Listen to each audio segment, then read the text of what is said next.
لڑکی کیا دیکھے؟ بھئی لڑکی کو بھی تو دیکھنا ہے لڑکے میں. تو اے میری قوم کی بناتے ہوا، اے میری بھولی بھالی بناتے ہوا، آپ کہاں بہتی ہو؟ تم لڑکے میں یہ دیکھتی ہو کہ لڑکا کماتا کتنا ہے؟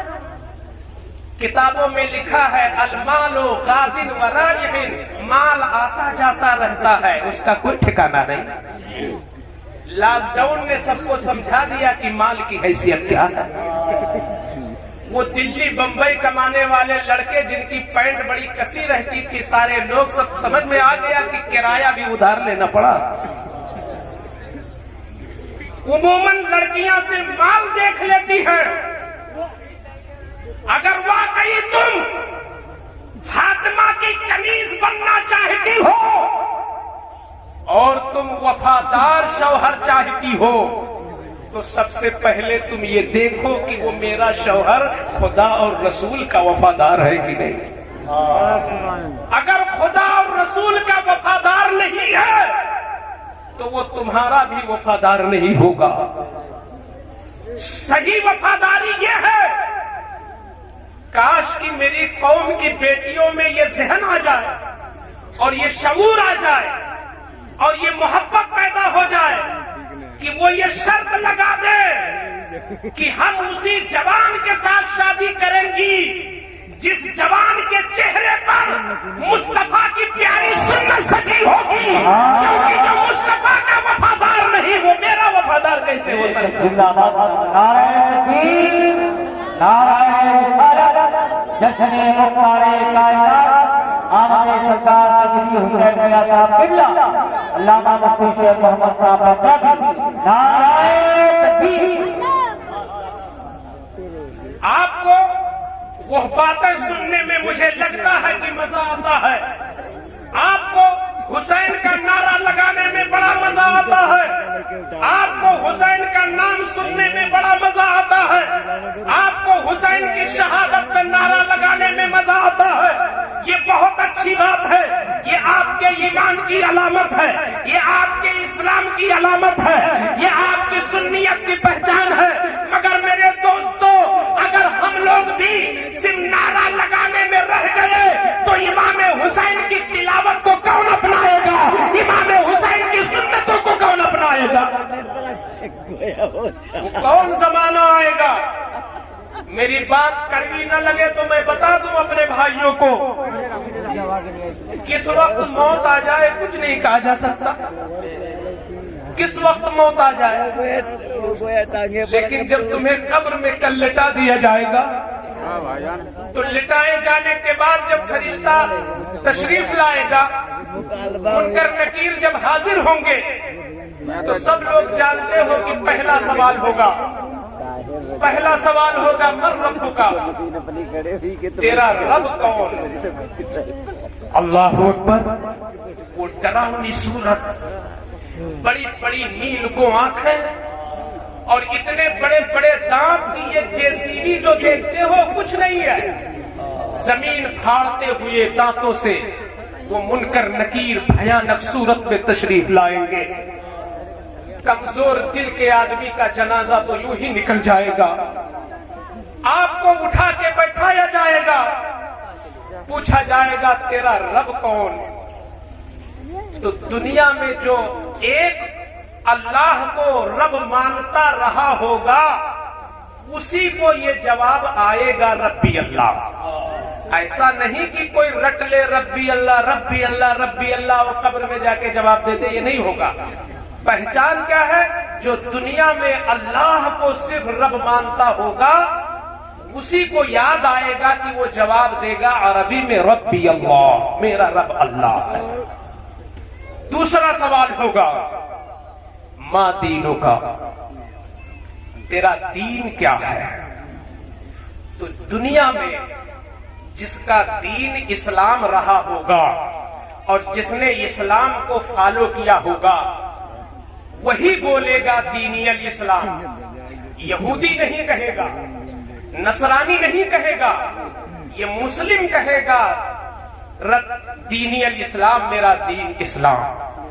دو سوال سوال ہوئے اور دونوں کا صحیح جواب دے دیا، مگر بخاری اٹھا کے دیکھ لو، مسلم شریف، صحاح ستہ، 6 کی 6 کتابیں، اور جتنی بزرگوں کی کتابیں 1450 سال کی پوری اسلامی تاریخ دیکھ لو، اس میں نہ دیوبندی وہابی کا فرق ہے، نہ شیعہ سنی کا فرق ہے، سارے لوگ مانتے ہیں کہ یہی تینوں سوال ہوں گے، رب کے بارے میں اور دین کے بارے میں اور حضور کے بارے میں۔ لیکن آپ پڑھے لکھے ہو، اتنا تو ضرور جانتے ہو کہ اگر اسکول میں 5 سوال ملے آپ کو اور 5 میں سے 2 سوالوں کا جواب آپ نے دے دیا تو کچھ نمبر ملے گا کہ نہیں؟ بولو، بولیے، ملے گا۔ 3 کا جواب نہیں دے سکے یا غلط دیا اور 2 کا جواب بالکل صحیح دیا تو ممتحن کی ذمہ داری ہے کہ 2 کے جو نمبر ہے وہ فل نمبر آپ کو دے۔ لیکن قبر ایسا امتحان ہے، اللہ اکبر، قبر وہ امتحان گاہ ہے کہ 2 بڑے بڑے سوال ہوئے اور دونوں کا جواب آپ نے صحیح دیا، فرشتے عرض کریں گے مولا تیرے بندے نے تو دونوں سوالوں کا جواب بالکل صحیح دیا، کیا حکم ہے؟ اللہ فرمائے گا فرشتوں انتظار کرو، ابھی کوئی حکم نہیں ہے۔ حضور کی عزت دیکھو، حضور کی عظمت دیکھو، حضور کی محبت، حضور کی شان ذرا دیکھو۔ اللہ فرمائے گا میرے فرشتوں رکو، میرے جواب کا انتظار کرو، ابھی کوئی جواب نہیں ہے، ذرا میرے حبیب کے بارے میں تو پوچھ کے دیکھو، ذرا شان مصطفیٰ کے بارے میں تو پوچھ کے دیکھو۔ تو اب فرشتے سوال کریں گے، تیسرا آخری، اور اسی پہ سارا دار و مدار۔ ان دونوں سوالوں کا کوئی معنی نہیں، سب ختم، آخری سوال ہوگا۔ اس سوال کو میں پڑھ دوں، کیا کسی کو وہ سوال یاد ہے تیسرا والا؟ کسی کو یاد ہو تو میں اس میں سے کچھ پیسہ دے دوں اس کو، آپ لوگوں میں کسی کو یاد؟ ماں فی شان حاضر، ماں کنتا تقولو فی شان حاضر۔ اب آپ کو جتنا چاہیے اٹھانے چاہیے، کم سے کم یہ مجھے دور عمر یاد آ گیا کہ سیدنا عمر ابن خطاب منبر پر ہے اور آپ خطبہ دے رہے ہیں، تو ایک کھڑا ہوا اور اس نے کہا عمر تمہارا جبہ اتنا لمبا کہاں سے ہو گیا، کپڑا کہاں سے آیا؟ اللہ اکبر۔ اس دور میں کس طرح حق بولنے کی اجازت تھی کہ ایک عام آدمی کھڑا ہو کے کہا عمر آپ کا جبہ اتنا لمبا کپڑا کہاں سے آیا؟ تو عمر نے ڈانٹا نہیں، شکر منایا کہ میری قوم میں حق بولنے والے لوگوں کو۔